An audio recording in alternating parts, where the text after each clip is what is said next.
if you are somebody who is clairvoyant or a seer, you have that gift where you're capable of dream weaving. If you are capable of dream working, if you are able to foresee prophecies, if you are able to tell prophecies, if you just have the gift to see, right? You're going to experience a lot of your spiritual attacks up here, and that's going to be the third eye. That's going to be the crown chakra. You will have a lot of attacks in your dream, in the spirit realm. People who are gifted, right, who have very strong, powerful gifts when it comes to being able to see and being clairvoyant.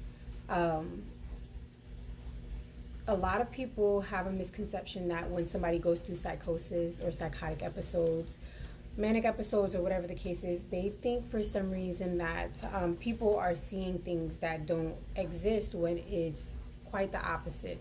When you're going under those attacks, what happens is the veil, right, between the spiritual realm, and that's the thing a lot of people don't understand. They think the spiritual realm or being spiritual is this love and light, and it's not, okay? There is a lot of spiritual warfare. There is a lot of negativity, dark entities, dark energies that exist. What happens is when people go through that psychosis, spiritual psychosis, that psychotic episode, your veil is weakened, right? You're not able to control that veil anymore.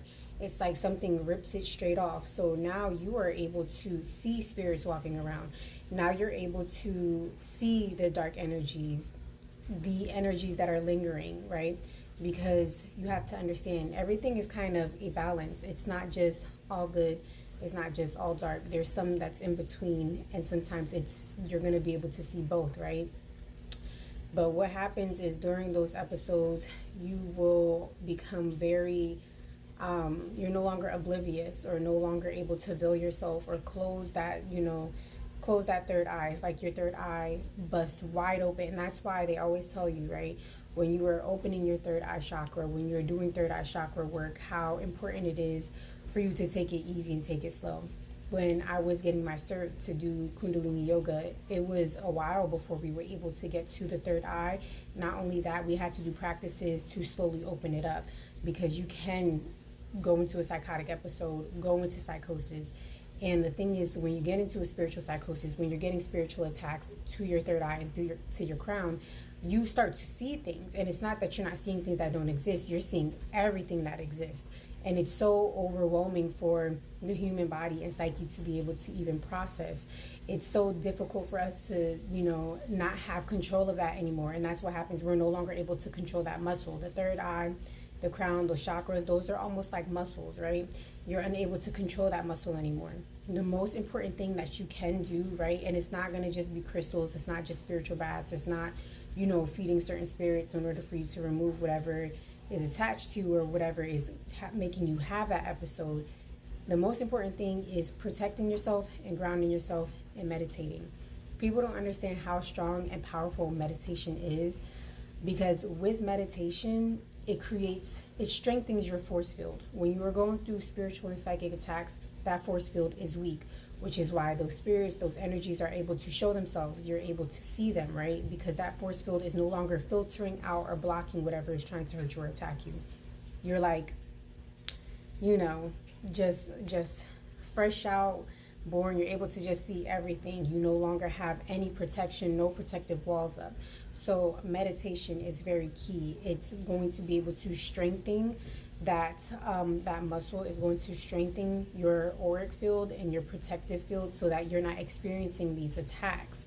So you'll probably notice when you are getting attacked, when you're going under those spiritual attacks, the last thing that you want to do is meditate. It's going to be almost like an aversion, like you're going to be completely like not wanting to entertain the idea of even meditating. But meditation is very key. I know a lot of people who tell me they have difficulty with meditating, and I say the easiest way in order for you to be able to meditate is try guided meditation. That's very important, or breath work, because breath work allows you to stay on track. It allows you to focus on what's going on because you're being guided at that time. You could also find something called a grounding rock. A grounding rock is just literally a rock that you find from the outside, one that's going to be able to keep your spirit, right, grounded to the floor. I've noticed also people who have attacks primarily in the crown and the third eye chakra, when they're just operating too much here, they're unable to ground themselves. That's why you have such an aversion to wanting to meditate. You just completely you don't like the idea of it. You can't meditate. You can't sit still. Every time you try to do it, it's like something tries to pull you out of it. And that's because you are operating too high in these chakras, right? It's like overload.